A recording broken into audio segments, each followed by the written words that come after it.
పరిష్కారం కోసం వారికి ఉద్యోగ అవకాశాలు కల్పించడం కోసం ఆనాడు కాంగ్రెస్ పార్టీ అధికారంలోకి వచ్చిన వెంటనే వదిలేస్తే మేము వచ్చి కేవలం 7-8 నెలల్లోనే గ్రూప్ 1 పరీక్షను కూడా సక్రమంగా నిర్వహించి దశాబ్ద కాలం పైబడి గ్రూప్ 1 కోసం ఎదురు చూస్తున్న నిరుద్యోగ యువకులకి మంచి అవకాశం కల్పించిన విషయం కూడా మీ అందరికీ తెలిసిందే. అలాగే పబ్లిక్ సర్వీస్ కమిషన్ క్యాలెండర్ను కూడా ప్రకటించి దానికి అనుగుణంగా ఎన్ని ఇబ్బందులు సృష్టించడం కోసం ఈ ప్రశ్నాపత్రాలు లేకపోతే పరీక్ష నిర్వహించకుండా దాన్ని ఏదో రకంగా తిరకాసు పెట్టి నిరుద్యోగ యువకులకి అవకాశాలు రాకుండా ఉండేటట్టుగా చేయాల్సిన అనేక కుటిల ప్రయత్నాలు ఈ బీఆర్ఎస్ పార్టీ లాంటి వాళ్ళు చేస్తుంటే కూడా వాటిని తట్టుకొని నిలబడి వాటన్నిటిని ఎదురించి నిరుద్యోగ యువకుల కోసం పరీక్షలు నిర్వహించి ఈరోజు విజయవంతంగా మనం చేస్తున్న విషయం కూడా మీకు తెలుస్తుంది. ఇవన్నీ ప్రజల విజయంగా ప్రజా ప్రభుత్వం మీరు ఏర్పాటు చేసుకున్న ప్రజాప్రభుత్వం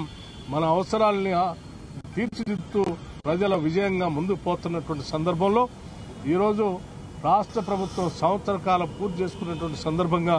చేస్తున్న కార్యకలాపాల్లో కూడా మేము ఎప్పటివరకు చేసినటువంటి అంశాలని భవిష్యత్తులో చేయాలనుకున్నటువంటి అంశాలను కూడా చాలా స్పష్టంగా చెప్తూ ముందుకు పోతా ఉన్నాం. ఉదాహరణకి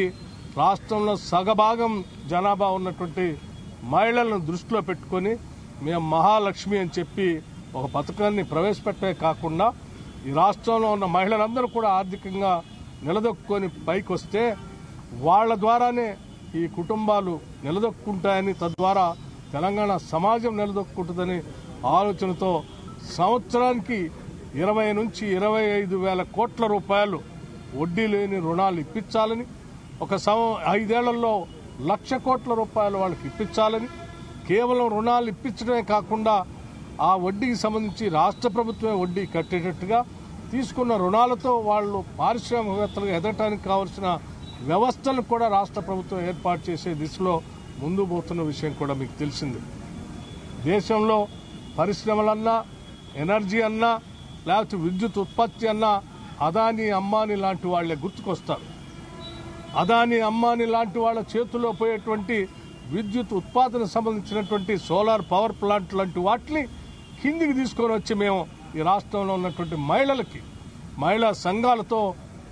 ఒప్పందం చేసుకొని 1000 మెగావాట్లకు సంబంధించి వారికి నిన్న జరిగినటువంటి వరంగల్ మహాసభలో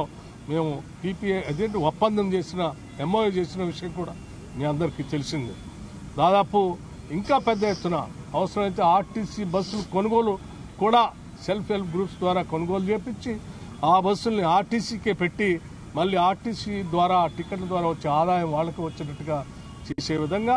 రకరకాల చిన్న సూక్ష్మ పరిశ్రమలన్నింటినీ కూడా ఐడెంటిఫై చేసి మహిళా సంఘాలతో పారిశ్రామికవేత్తలుగా మార్చి 1 కోటి మంది మహిళల్ని కోటీశ్వరులుగా చేసేటువంటి ఒక బృహత్తరమైన కార్యక్రమానికి ఈరోజు ప్రజల ప్రభుత్వం మనందరి ప్రభుత్వం ఆలోచన చేసి ముందుకు పోతున్న విషయం కూడా మీ అందరికీ తెలిసిందే. ఇటువంటి అనేక అంశాలు యూనివర్సిటీస్ అన్నింటినీ పటిష్టపరుస్తున్నాం.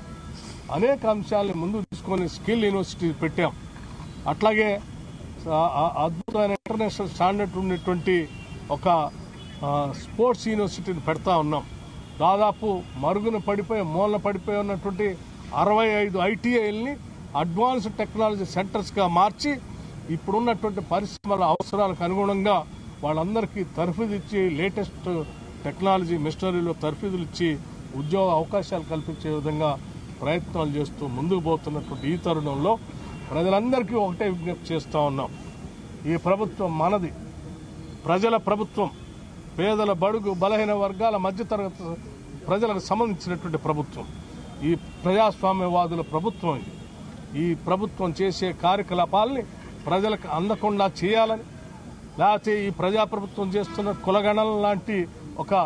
చారిత్రాత్మకమైనటువంటి నిర్ణయం ఈరోజు దేశంలోనే రాహుల్ గాంధీ గారు ఇచ్చినటువంటి పిలుపు మేరకు మొట్టమొదటిసారిగా తెలంగాణలో మనం చేస్తూ ఉన్నాం. దేశానికే తెలంగాణ మోడల్గా భవిష్యత్తులో జరిగేటువంటి ఒక విప్లవాత్మకమైనటువంటి మార్పులకు ఉపయోగపడేటువంటి కులగణనని అడ్డుకోవాలని చెప్పి కొద్దిమంది దోపిడీదారులు ఇంతకాలం సమాజం మీద పడి దోపిడీ చేసుకున్నటువంటి దోపిడీదారులు దీనిపైన తప్పుడు ప్రచారం చేయాలనే ప్రయత్నం కూడా చేస్తూ ఉన్నారు. రాష్ట్రంలో ఉన్నటువంటి బడుగు బలహీన వర్గాలకు, పేద ప్రజానికానికి, లేకపోతే ప్రగతిశీల భావాలతో ఈ సమాజం ముందుకు పోవాలని కోరుకునేటువంటి వాళ్ళకి, సమసమాజ స్థాపన కావాలని కోరుకునేటువంటి వాళ్ళకి, ఈ రాష్ట్రంలో ఉన్నటువంటి వనరులు, వ్యవస్థలు, ఆస్తులు ప్రజలందరికీ పంచబడాలని కోరుకునేటువంటి వాళ్ళందరికీ నేను ఒకటే విజ్ఞప్తి చేస్తా ఉన్నాను. ఈ కులగణనని విజయవంతం చేసేటట్టుగా మీరందరూ సహకరించవలసిందిగా కోరుతూ, తద్వారా ఈ తెలంగాణ రాష్ట్ర నిర్మాణం, ఈ సమాజ నిర్మాణం భూస్వామ్య ఫ్యూడల్ వ్యవస్థ నుంచి బయటికి తీసుకొని వచ్చి ప్రగతిశీల భావాలతో కూడినటువంటి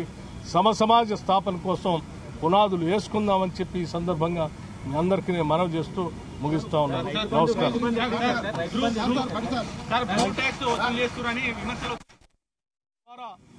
ఈ తెలంగాణ రాష్ట్ర నిర్మాణం, ఈ సమాజ నిర్మాణం భూస్వామ్య ఫ్యూడల్ వ్యవస్థ నుంచి బయటికి తీసుకొని వచ్చి ప్రగతిశీల భావాలతో కూడినటువంటి